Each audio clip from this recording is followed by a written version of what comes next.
So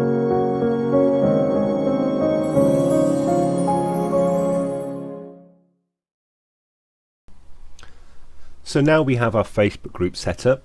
What we need to do is start sharing our content. This video is about sharing your uploaded YouTube videos with your group. So again, we're going to go to our group using our shortcut here, and we're going to share a link from YouTube.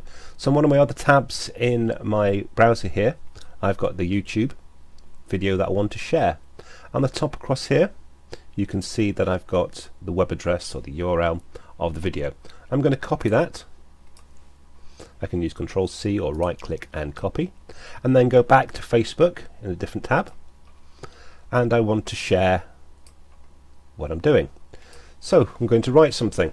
So this is a video of our last social.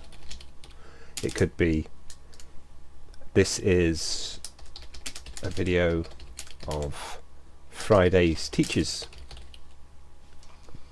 and then simply paste the link you want in there, and again straight away it'll show you that. Be aware that for longer videos, so it could be take a little bit longer. Okay, then we click post. It'll take a moment or two to post through, and there is the video straight away. We can click onto that and it'll take us straight to YouTube.